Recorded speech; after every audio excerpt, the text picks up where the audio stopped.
दशक बाद राघोगढ़ के राजा दिग्विजय सिंह अपने गढ़ राजगढ़ में जीत के लिए पूरा जोर लगा रहे हैं, लेकिन मिशन 29 का लक्ष्य लेकर चल रही भाजपा भी हर दिन नया दांव चल रही है। लिहाजा दिग्गी राजा की मुश्किल बढ़ाने के लिए भाजपा ने अपनी संकट मोचक को बड़ी जिम्मेदारी दी है, जिससे राजगढ़ में सियासी सरगर्मी बढ़ गई है। देखिए हमारी रिपोर्ट। राजा के गढ़ में संकट मोचक की दस्तक, दिग्गी राजा को घेरने भाजपा का दांव, नरोत्तम मिश्रा को राजगढ़ की जिम्मेदारी। क्या अब बढ़ेगी दिग्विजय की परेशानी?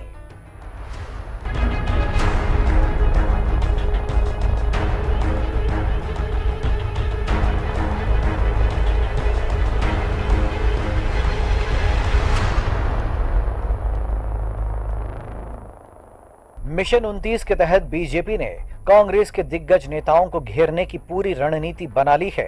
हर सीट के लिए भाजपा के पास अलग प्लान है। मिशन 29 का टारगेट लेकर चल रही भाजपा इस बार मुश्किल सीटों पर अपने खास सिपह सालारों को तैनात कर रही है।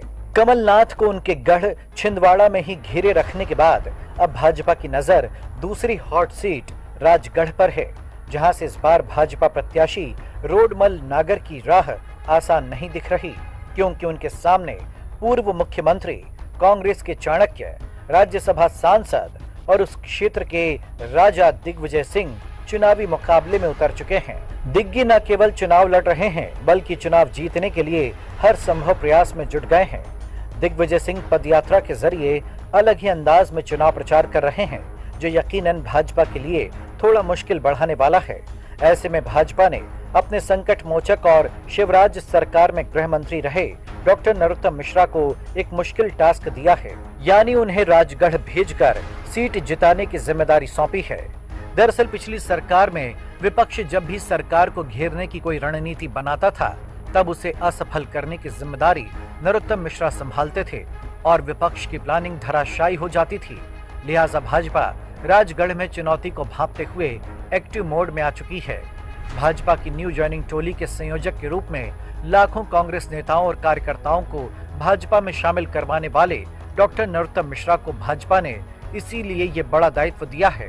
ग्वालियर चंबल के इस दिग्गज नेता के कांग्रेस के ही कई बड़े राजनेताओं से मधुर संबंध रहे हैं। नरोत्तम मिश्रा हर किसी के भरोसेमंद भी माने जाते हैं। लिहाजा राजगढ़ को जीतने के लिए भाजपा के पास उनसे बेहतर कोई और चेहरा नहीं हो सकता था। उनकी हिंदुत्व वाली छवि, उनके ओजस्वी भाषण और उनकी वाक्पटुता वाली शैली हर किसी को अपना मुरीद बना लेती है। तभी तो दिग्विजय के गढ़ में जाकर नरोत्तम उन्हें चुनौती ही नहीं मान रहे। आज दिग्विजय सिंह जी कह रहे हैं कि मेरा आखिरी चुनाव है। अब इनके आखिरी चुनाव के लिए हम अपनी आने वाली पीढ़ी को दांव पे लगा देंगे, ये काम। क्योंकि जब ये कुछ करने लायक थे तब इतना कुछ किया नहीं, और अब तो ये करने लायक बनने वाले नहीं है, विपक्ष के बनेंगे अगर बनेंगे, ऐसे ही है। अब तो ये कुछ कर नहीं सकते। ऐसा चुनाव कार्यकर्ता बंधु आपने नहीं देखा होगा।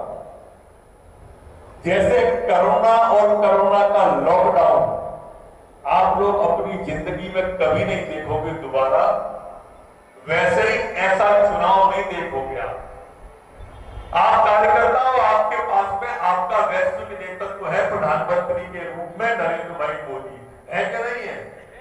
अच्छा, दूसरी तरफ कौन है प्रधानमंत्री का दावेदार, बताओ? ऐसा चुनाव ही नहीं देखा होगा। एक बार जितने राजनीतिक दल चुनाव लड़ रहे हैं भाजपा को छोड़ के, आप में से कोई बता सकता है बहुमत कितनी सीटों पर चाहिए? 273। कौन सी पार्टी लड़ रही है भाजपा को छोड़ के 273 पे? कोई नहीं। मतलब सरकार बनाने को कोई दल लड़ नहीं रहा है, ये खिचड़ी बनाने को लड़ रहे हैं, मिक्स वेज बनाने को लड़ रहे हैं, मोदी को हराने को लड़ रहे हैं। ऐसा ही है कि नहीं है? कांग्रेस लड़ रही है 230 पे, सपा लड़ रही है 37 पे, बसपा लड़ रही है 37 पे, लालू यादव लड़ रहे हैं 20 पे, ममता बनर्जी लड़ रही है 42 पर। 42 से ऊपर कोई नहीं लड़ रहा, सब 42 के नीचे ही लड़ रहे हैं। ऐसा चुनाव भी आपने नहीं देखा होगा। जो जीतने के लिए लड़ाई नहीं जा रहा, जो सरकार बनाने को लड़ाई नहीं जा रहा, जो हराने के लिए लड़ा जा रहा है, उसमें से ये एक दिग्विजय सिंह। उसी में से है। ये सच है कि अपने गढ़ से चुनाव लड़ रहे दिग्विजय सिंह पुरानी लय में लौट आए हैं।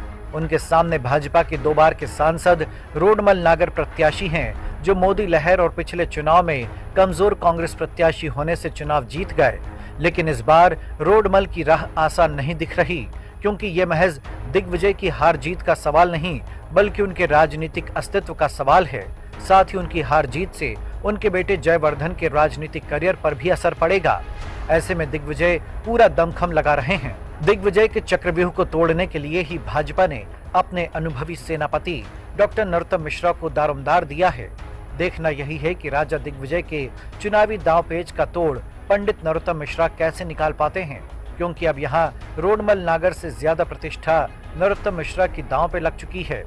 अगर इस चुनाव में भाजपा जीती तो प्रबंधक के तौर पर पारितोषिक डॉक्टर नरोत्तम मिश्रा के खाते में भी जाएगा। DNN न्यूज के लिए भोपाल से गीत दीक्षित की रिपोर्ट।